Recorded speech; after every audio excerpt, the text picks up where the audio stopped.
Lucky hand താൽക്കാലികമായിട്ട് pause ചെയ്ത് വെച്ചതാണ്. അപ്പൊ നിങ്ങൾ ഒരു കാര്യം നിർബന്ധമായിട്ടും അറിഞ്ഞിരിക്കണം, അതല്ലെങ്കിൽ നിങ്ങളെ കാശ് നഷ്ടപ്പെടാനുള്ള സാധ്യതയുണ്ട്.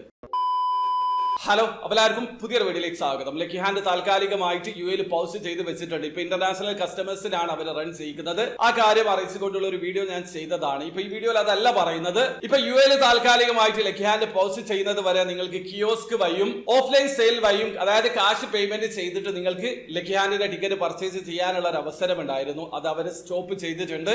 അതായത് യുഎയിൽ താൽക്കാലികമായിട്ട് പൗസ് ചെയ്ത് വെച്ചതോടെ നിങ്ങൾക്ക് കാശ് പേയ്മെന്റ് ത്രൂ ലക്കി ഹാൻഡിന്റെ ടിക്കറ്റ് പർച്ചേസ് ചെയ്യാൻ പറ്റില്ല. അതുകൊണ്ട് നിങ്ങൾ കിയോസ്ക് ത്രൂ പർച്ചേസ് ചെയ്യുന്ന ആൾക്കാരാണെങ്കിൽ പർച്ചേസ് ചെയ്യാതിരിക്കുക. ഓഫ്ലൈൻ സെയിൽ, അതായത് നിങ്ങൾ കാശ് കൊടുത്ത് ഏജന്റ് വഴി ടിക്കറ്റ് പർച്ചേസ് ചെയ്യുന്ന ആൾക്കാരാണെങ്കിൽ നിലവിൽ അത് പർച്ചേസ് ചെയ്യാതിരിക്കുക. അവരത് താൽക്കാലികമായിട്ട് പൗസ് ചെയ്ത് വെച്ചിട്ടുണ്ട്. ഇപ്പൊ നിലവിൽ ഇന്റർനാഷണൽ കസ്റ്റമേഴ്സിന് debit card, credit card through, അതായത് online payment through, online through മാത്രമാണ് ടിക്കറ്റ് പർച്ചേസ് ചെയ്യാനുള്ള അവസരമുള്ളത്. ആ കാര്യം നിർബന്ധമായിട്ടും അറിഞ്ഞിരിക്കുക. നിങ്ങൾ കാശ് പേയ്മെന്റ് ചെയ്ത് കിയോസ്ക് വഴിയോ അതല്ലെങ്കിൽ ഓഫ്ലൈൻ സെയിൽ, അതായത് ഏജന്റ് വഴി പാർട്ടിസിപ്പേറ്റ് ചെയ്യുന്ന ആൾക്കാരാണെങ്കിൽ ഈ കാര്യം അറിഞ്ഞു വെക്കുക. അപ്പൊ ലക്കി ഹാൻഡ് റിലേറ്റഡ് ആയിട്ട് കൂടുതൽ കാര്യങ്ങൾ നിങ്ങൾക്ക് അറിയണമെന്നുണ്ടെങ്കിൽ ഈ ചാനൽ ഒരുപാട് വീഡിയോസ് ഞാൻ ചെയ്തിട്ടുണ്ട്. അറിയണം താല്പര്യമുള്ള ആൾക്കാർക്ക് വീഡിയോസിൽ വന്നൊന്ന് സ്ക്രോൾ ചെയ്ത് നോക്കിയാൽ മതി. അപ്പോൾ വീഡിയോ ഇഷ്ടപ്പെട്ടെങ്കിൽ ലൈക്ക് ചെയ്യുക, ചാനൽ സബ്സ്ക്രൈബ് ചെയ്യാതെ സബ്സ്ക്രൈബ് ചെയ്യാൻ നിങ്ങൾ സപ്പോർട്ട് ചെയ്യുക. അടുത്ത വീഡിയോ കാണും വരെ ബൈ.